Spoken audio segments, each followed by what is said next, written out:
Bienvenue dans Smart Bourse, votre double dose quotidienne de marché en direct sur Bismart. Chaque jour à la mi-journée, 12h30, 13h. Et en fin d'après-midi, la grande édition pendant 1 heure à partir de 17h. Au sommaire de cette édition de la mi-journée, la baisse qui repart de plus belle après une séance de courte accalmie hier. Les marchés s'interrogent toujours sur l'impact de nouveaux variants Omicron, sur l'aspect sanitaire bien sûr et ses conséquences éventuelles sur les scénarios macroéconomiques et les scénarios de marché qu'on pouvait avoir en tête pour 2022. Sur le plan sanitaire, on attendra d'en savoir un peu plus quand même sur les caractéristiques de ce variant et de ses mutations, mais en termes de lutte contre le variant Omicron, il y a quand même un doute pour l'instant sur l'efficacité des vaccins. Ce doute est explicitement affiché par le patron de Moderna lui-même, Stéphane Bancel, qui s'exprime dans la presse ce matin et qui sonne une forme d'alarme à ce sujet. This is not going to be good. Voilà pour résumer à ce stade la pensée du patron de Moderna, qui donc accroît un petit peu le niveau d'incertitude à court terme chez les investisseurs. Une baisse qui repart de plus belle, je le disais,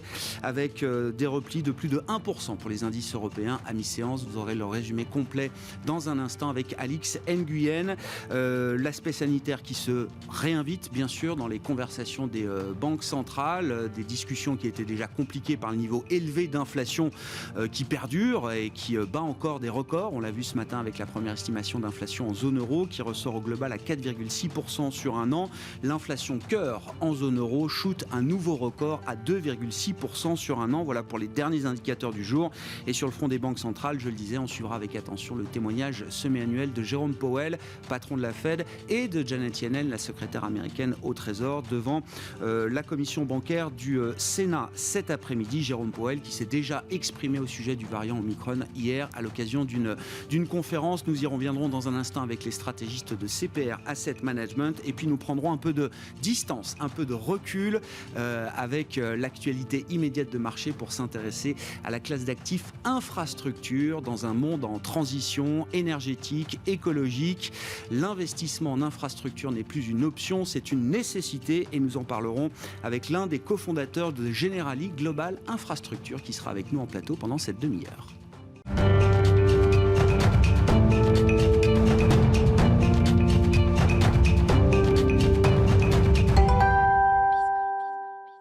Mais d'abord, les infos clés du jour à mi-séance. Après une accalmie de courte durée, la baisse repart de plus belle sur les marchés actions. Résumé avec Alix Nguyen. Pour sa dernière séance de novembre, la Bourse de Paris encaisse difficilement une annonce ce matin, celle du patron de Moderna. Dans un entretien accordé au Financial Times, Stéphane Bancel a fait part de ses doutes quant à l'efficacité des vaccins disponibles face au variant Omicron et de prévenir que les laboratoires pharmaceutiques ne devraient pas être en mesure de fabriquer un vaccin spécifique en quantité suffisante pour faire la différence avant plusieurs mois. Annonce qui s'oppose au discours de BioNTech et Pfizer, pour qui un nouveau vaccin pourrait être élaboré et commercialisé rapidement. À noter qu'aujourd'hui se tiendra l'audition de Jérôme Powell par le Sénat, audition au cours de laquelle la question de la reprise de la pandémie et de son impact sur l'économie américaine sera au cœur de l'audition. Dans des remarques préliminaires à l'audition, Jérôme Powell s'est dit préoccupé par l'émergence du nouveau variant, estimant qu'elle compromet les deux piliers du mandat de la Réserve fédérale, la stabilité des prix et le plein emploi. Un message qui laisse présager que le nouveau variant pourrait retarder le resserrement de politique monétaire de la Fed. Le rendement de l'emprunt américain à 10 ans se détend de 4 points de base. Celui de l'emprunt allemand de même échéance diminue de 2 points. Le secteur bancaire en fait les frais. BNP Paribas, Crédit Agricole et Société Générale sont en baisse. Les valeurs cycliques et celles liées au tourisme sont à nouveau dans la tourmente, à l'image d'Air France KLM, Accor, Airbus et Safran. Globalement, les propos de Stéphane Bancel déstabilisent les actifs et emportent aussi les cours du pétrole. Le baril de Brent recule et entraîne une forte baisse de Total Energy. Et puis on termine avec une inflation record en zone euro à 4,9%, toujours propulsée par des prix de l'énergie en hausse constante. À noter qu'en France, cette dernière a accéléré à 3,4% sur un an, taux le plus élevé depuis 2008. Cet après-midi, nous suivrons l'évolution de la confiance du consommateur américain en novembre, dont l'indice établi par le Conference Board sera publié à 16h. Tendance, mon ami, chaque jour avec Alix Nguyen à 12h30 et 17h dans Smart Bourse sur Bismart.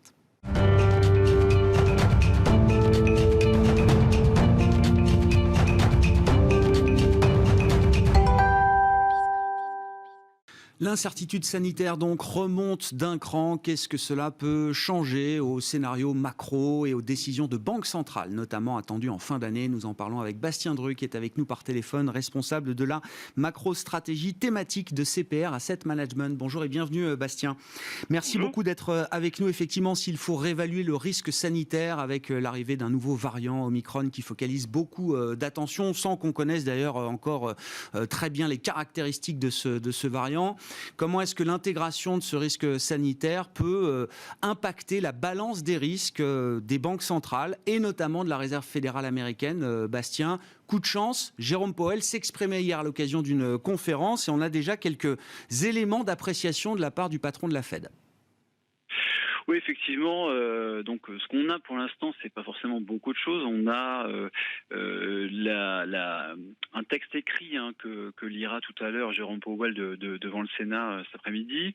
Alors, tous les articles de presse retiennent à juste titre un petit paragraphe dans ce texte qui est la montée des cas Covid et le variant Omicron constituent des risques baissiers pour l'emploi et pour l'activité économique et augmentent l'incertitude pour l'inflation. Donc voilà, des risques négatifs pour la croissance, positifs pour l'inflation.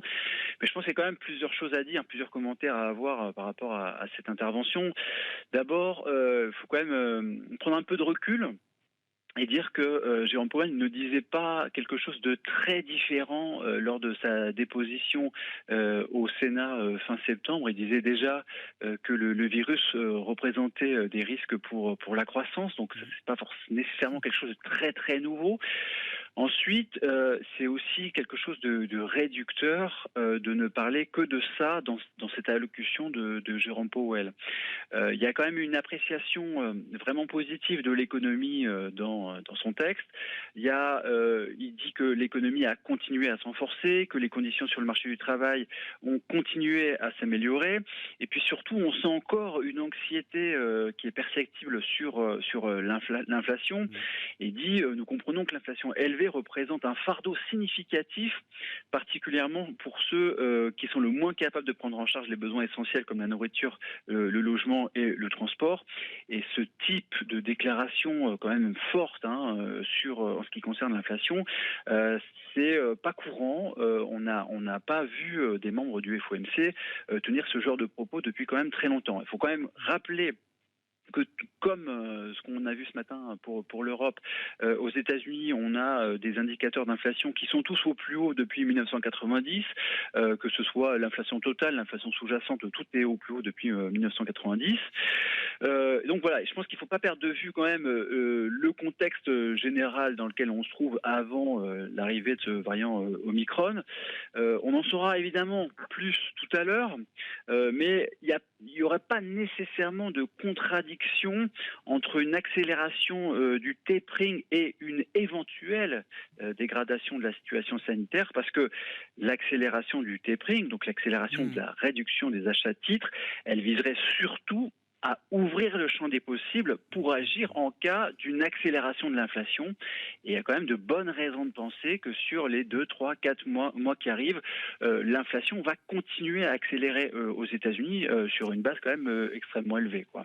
Pour dire les choses, Bastien, ça veut dire que la barre est encore est relativement élevée pour faire dévier la Fed de sa trajectoire et de ses préoccupations fondamentales. Disons qu'il ne faut pas, je dirais plutôt qu'il ne faut pas balayer le contexte qui prévalait jusqu'à vendredi, quoi. Donc là, jeudi soir, le consensus qui prévalait, c'était, et dans toutes les banques d'investissement, c'était que la Fed allait annoncer en mi-décembre une accélération de son tapering, et pour des raisons d'accélération de l'inflation, parce que les choses vont plutôt bien sur le marché de l'emploi, et je pense qu'il ne faut vraiment pas perdre ça de vue, et ça ne disparaît pas. Alors évidemment, il peut y avoir des conséquences négatives pour la croissance aux États-Unis, mais voilà, ce contexte qui prévalait pour accélérer le tapering n'a pas disparu. Ouais. Alors après, en Europe, les choses sont un peu différentes.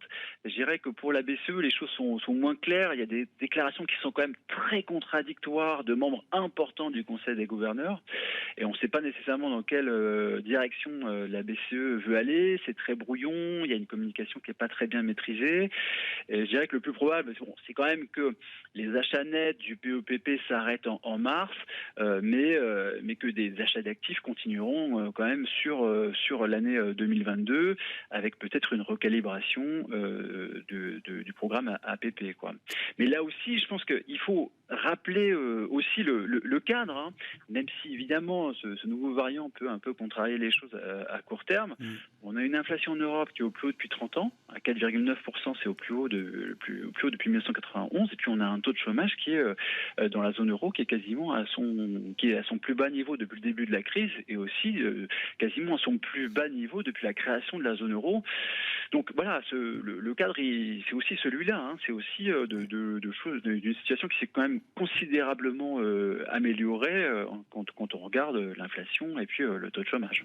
Bon, ce seront des réunions importantes à suivre en fin d'année. 14-15 décembre, réunion de la Réserve fédérale américaine, et le 16, réunion de la Banque centrale européenne et de la Banque d'Angleterre, ne l'oublions pas, qui elle aussi est très en avance dans son discours pour lutter contre l'inflation. Sur le plan des marchés, comment vous appréciez la situation de court terme chez CPRM, Bastien? Est-ce qu'il faut envisager peut-être l'idée d'une correction un peu plus profonde que les précédentes? C'est vrai qu'on n'est jamais allé tellement plus loin que 5, 6, 7% de baisse sur les indices actions entre le plus haut et le plus bas, hein, sur la séquence 2021. Est-ce que, avec des effets de fin d'année, est-ce que la situation peut être différente cette fois selon vous, Bastien?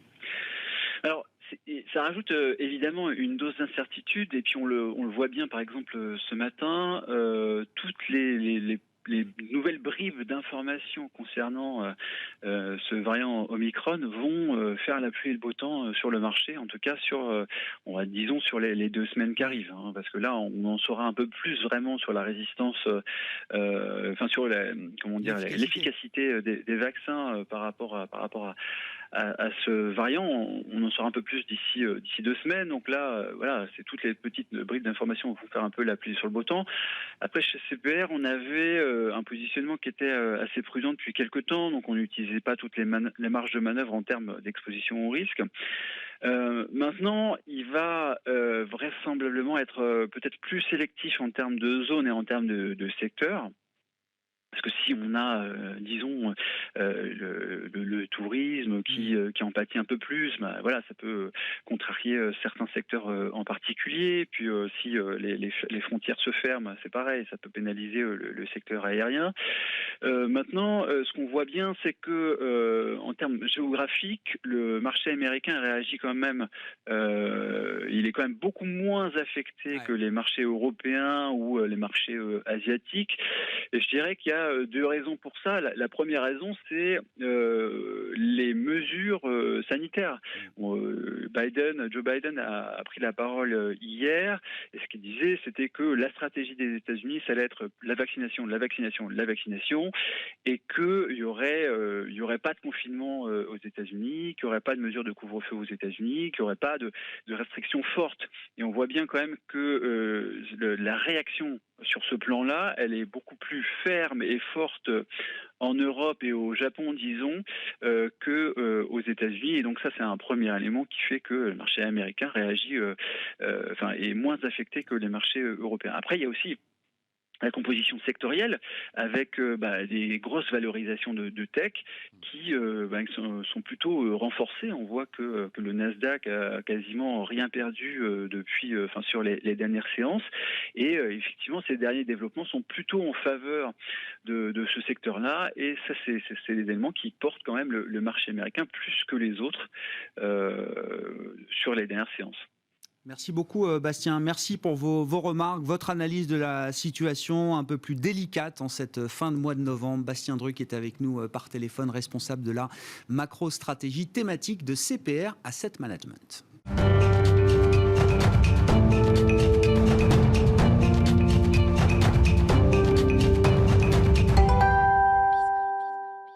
À propos propos de thématique, c'est un des grands thèmes historiques en matière d'investissement, le thème des infrastructures, une classe d'actifs clés aujourd'hui. Nous en parlons avec Gilles Languen, qui est à mes côtés en plateau, cofondateur de Generali Global Infrastructure.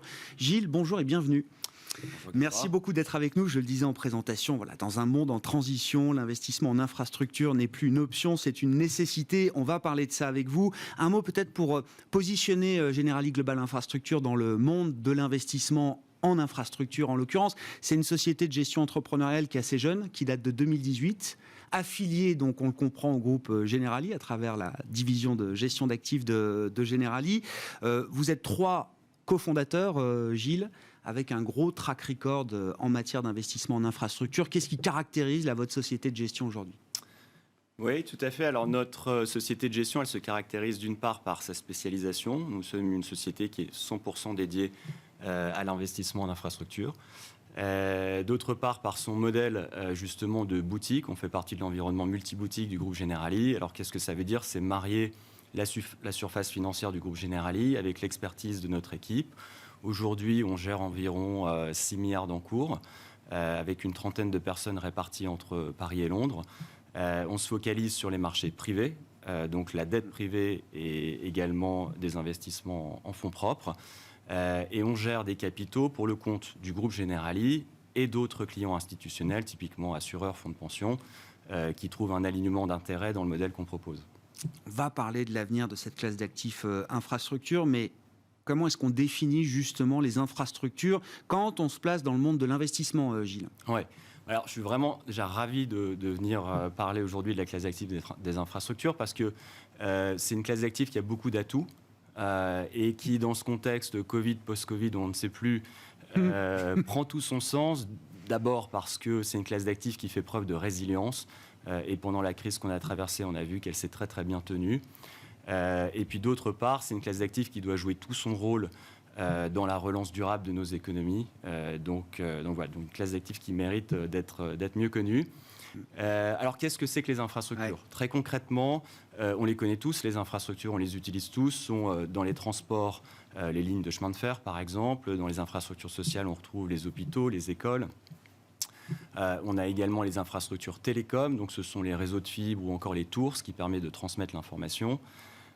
Et puis on a cette thématique également infrastructure sociale que je mentionnais et environnement, bien sûr, avec le secteur de l'eau et des déchets. Donc c'est une classe d'actifs qui est dans un marché colossal. Qui s'inscrit dans un marché colossal. On parle de besoins d'investissement de 3 000 à 4 000 milliards par an dans les 15 prochaines années. Alors, on ne va pas se battre sur les chiffres, mais c'est l'ordre de grandeur. Et je pense qu'au-delà des besoins d'investissement, ce qui est important de voir, sont que les volumes d'investissement privés sont conséquents. On parle d'à peu près 600 milliards par an de volume d'investissement privé vers le secteur. Et ce qu'on constate aussi, c'est que face à ces besoins qui sont gigantesques, les États qui ressortent encore plus endettés après 2 ans de Covid ne vont pas pouvoir répondre à tous ces besoins. Donc, les investisseurs privés sont appelés à jouer un rôle encore plus important. Vous l'avez constaté vous-même dans la dynamique commerciale, j'ai envie de dire, de Generali Global Infrastructure ces dernières années, Gilles ? Oui, je crois que vraiment, on a constaté un vrai engouement pour la classe d'actifs. Nous, à titre d'exemple, on a doublé nos encours cette année, passant de 3 à 6 milliards. Donc ça montre évidemment l'appétit des investisseurs institutionnels pour cette classe d'actifs. Quels sont les axes stratégiques d'investissement là, qui guident justement le déploiement des stratégies ? Alors, il y a beaucoup de stratégies, beaucoup de fonds, mais il y a quelques grands axes, j'imagine, qui sont répliqués à travers ces stratégies chez GGI, Gilles. Oui, tout à fait. À l'intérieur de ce marché, alors nous, on se positionne clairement en ayant mis l'investissement durable au cœur de notre activité. Donc, ça oriente nos thématiques d'investissement. Alors évidemment, on répond à travers cette classe d'actifs, ou on peut répondre à travers cette classe d'actifs à des enjeux de société majeurs. Le premier, la transition énergétique, avec évidemment les énergies renouvelables, mais pas que. On investit également dans les réseaux de chaleur, par exemple, ou l'efficacité énergétique. La transition écologique au sens plus large, on parlait du traitement de l'eau, des déchets qui y participent.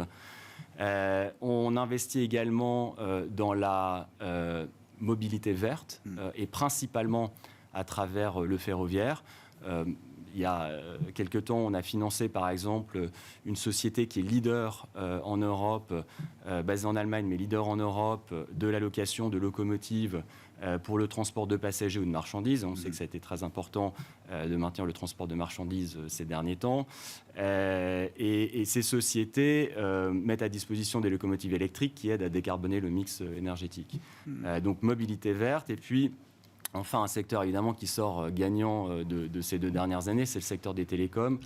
Il y avait déjà une volonté en France et puis en Europe d'apporter le haut débit dans tous les territoires. Je pense que le Covid a accéléré les choses et nous, on a investi significativement en soutien de ce plan très haut débit français, notamment en partenariat avec des grands opérateurs télécoms qui souhaitent s'appuyer sur des partenaires financiers pour financer ces CAPEX qui sont lourds. Ouais.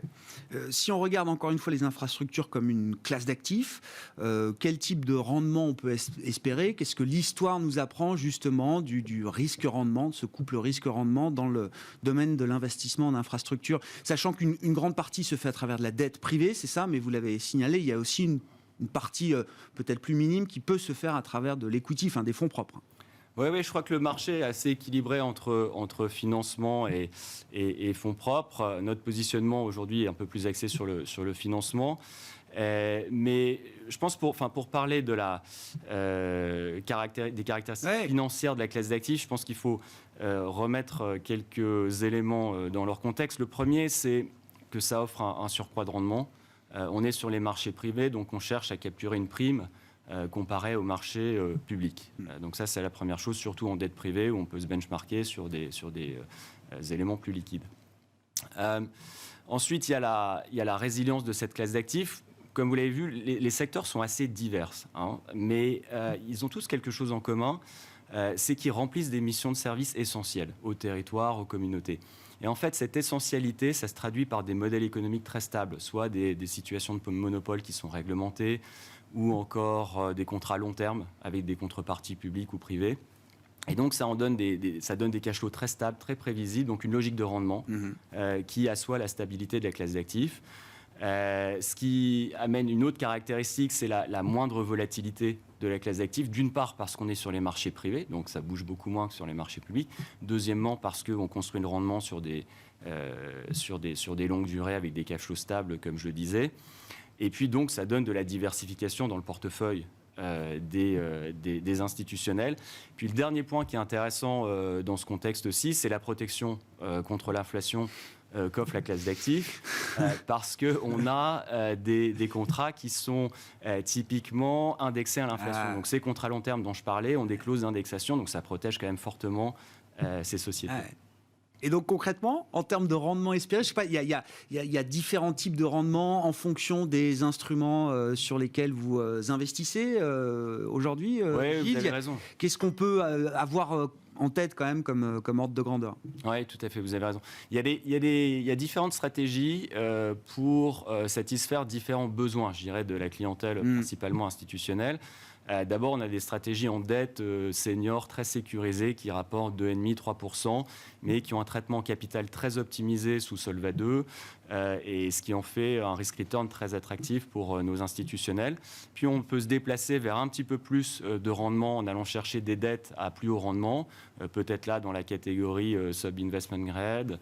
Et puis enfin, on peut aller chercher les investissements en fonds propres. Alors nous, notre positionnement, c'est d'aller chercher des rendements entre, au sens large, 7 et 10%.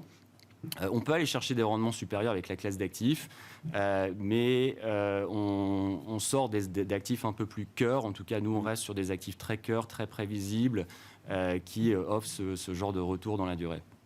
Sur l'univers européen, c'est ça, votre terrain d'investissement principal.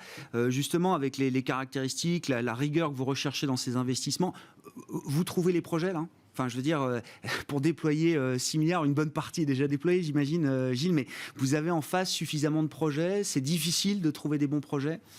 On a un marché qui est très riche, qui est très profond. Je le disais, à peu près 600 milliards de dollars par an de volume. Les besoins sont énormes, mais les volumes déjà pour faire face à ces besoins, enfin en tout cas la part du secteur privé, parce que le secteur public en finance directement. Mais donc on a un pipeline qui est très très riche. Et en plus en Europe, qui est effectivement notre terrain de jeu, entre guillemets, il est très diversifié en termes de secteurs. On a l'énergie, les télécoms, les infrastructures sociales, l'environnement. Aux États-Unis, par exemple, c'est un marché qui est beaucoup plus porté sur l'énergie, un petit peu moins diversifié. Donc nous, en Europe, on arrive à être très très sélectif. On peut faire une vingtaine d'opérations par an, alors qu'on en voit peut-être 300-400 chaque année. Avenir de cette classe d'actifs, je le disais en introduction, c'est un thème presque vieux comme le monde. En tout cas, c'est une classe d'actifs historique dans le monde de l'investissement pour des grands investisseurs institutionnels notamment. Encore une fois, est-ce que cette classe d'actifs coche toutes les bonnes cases du moment pour gagner encore en poids dans les allocations de ces grands clients institutionnels ? Et sous question, est-ce que c'est une classe d'actifs qui a peut-être vocation, intérêt peut-être à élargir aussi sa base d'investisseurs et de clients, comme on le voit dans le monde du private equity spécifiquement, qui cherche à aller peut-être au plus près maintenant des investisseurs particuliers en l'occurrence. D'accord. Oui, déjà pour revenir sur votre première question, effectivement, l'autre caractéristique, au-delà de ces caractéristiques financières qui fait que la classe d'actifs est attractive, c'est qu'elle répond au désir des investisseurs institutionnels de mettre leur argent au service de l'investissement durable. Et donc aujourd'hui, on a quand même une classe d'actifs qui est formidable parce que les impacts sont très directs, on parle d'actifs réels, tangibles, et donc ça permet à ces investisseurs de créer de la valeur durablement. Donc ça, c'est aussi une caractéristique qui fait que les investisseurs vont continuer d'y allouer des capitaux massivement, selon nous. Et puis vous avez raison, finalement toutes ces bonnes raisons, la diversification, le rendement à long terme, la stabilité, la décorrélation, donner du sens à son épargne, c'est des caractéristiques qui peuvent intéresser les particuliers. Et la classe d'actifs commence à s'ouvrir à eux, notamment à travers des partenariats qui sont faits avec des assureurs comme Generali, qui peuvent, à travers leur contrat d'assurance vie, proposer des produits en unité de compte qui peuvent s'appuyer sur des stratégies comme les nôtres. Oui, ça a été parmi les grandes avancées de la loi PAC, c'est de pouvoir diversifier encore un peu plus, justement, au sein de son assurance vie, à travers les unités de compte, ces investissements. Et les infrastructures en font partie, c'est ce que je voulais dire, c'est ça, Gilles? Oui, tout à fait. Non, je pense qu'elle est promis un bel avenir pour ce type d'investisseurs également. Encore une fois, une classe d'actifs clé qui a de l'avenir dans un monde en transition. Et merci beaucoup d'être venu nous en parler à la mi-journée dans Smart Bourse. Gilles Langen, qui était avec nous, cofondateur de Generali Global Infrastructure, invité de Smart Bourse à la mi-journée. Voilà pour cette édition. On se retrouve en fin d'après-midi en direct à 17h sur Bismart.